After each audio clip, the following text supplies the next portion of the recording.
I am incredibly excited for the release of Yin, so much so that I went ahead and played a few games on our internal builds with bots here at Epic to highlight a couple of really cool gameplay tips that can be immediately applied when you play with her. Now, focusing on abilities first, I focus primarily on upgrading Wind Burn, which increases your basic attack range and applies 100% cleave damage, and Backlash, which is the ability that sends enemy projectiles hurling back at them. Now, I typically take Wind Burn first as the very first upgrade if I'm level 1, and then I upgrade it as often as possible, followed by Backlash. However, when I played against a few projectile heavy team compositions, if there's a Rampage jungling, I know he's roaming a lot, I might upgrade Backlash right off the bat or upgrade it sooner because the cooldown gets lower as you upgrade it. So, you know, if there's a Rampage flanking, I have that ability to Backlash right away and send it back at him. Now, here's the catch with upgrading abilities. I actually delay upgrading her ultimate, Quelling Gale.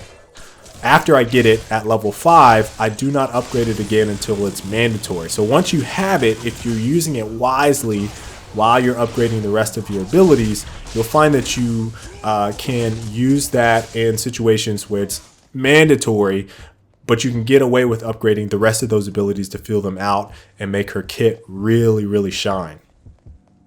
Now let's get into some gameplay tips. If you're fighting multiple range opponents, like a Decker Sparrow or a Twin Blast Fade combo, for example, don't be afraid to immediately drop Quelling Gale, sit behind it, or inside of it.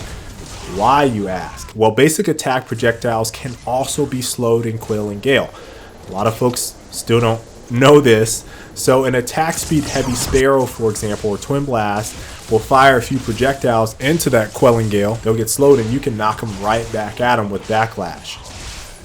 Yes. Now you can use Quelling Gale to slow down projectiles from basic attacks and then send them hurtling back to the enemy with Backlash. However, you do not need to always do that. You can just straight up use Backlash to block basic attacks if they are projectiles. Here in this clip, I have Black Buff. I use Backlash to block Twin Blast basic attack against this bot. Not only do I block it and knock it right back at him, but I also apply the black dot from the buff. Pretty sick stuff.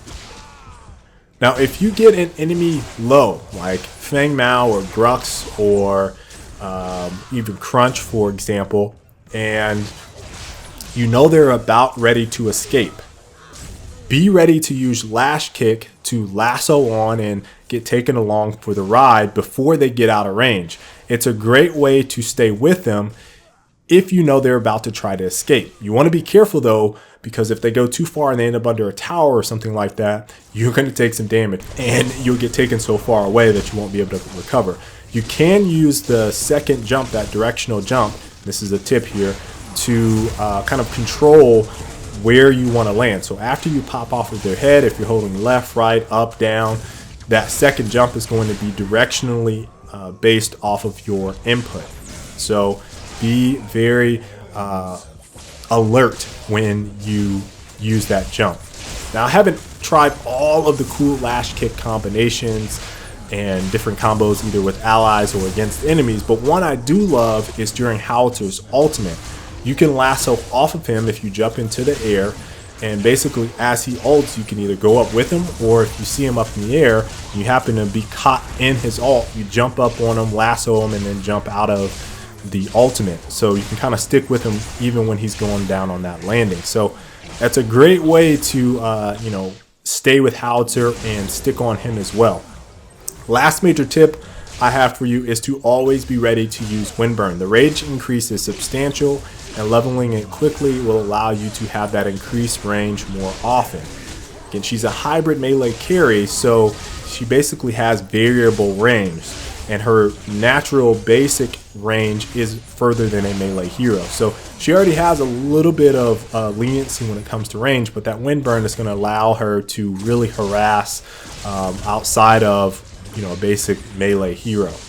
So be on the lookout for my Yin build guide, which uses some of the new rework cards in 38.3. I hope you all enjoyed this brief video, And if you did, please make sure to leave a like. I'm anxious to see a lot of the other community guides and gameplay out there as well. So till the next time, folks, I will catch you all later.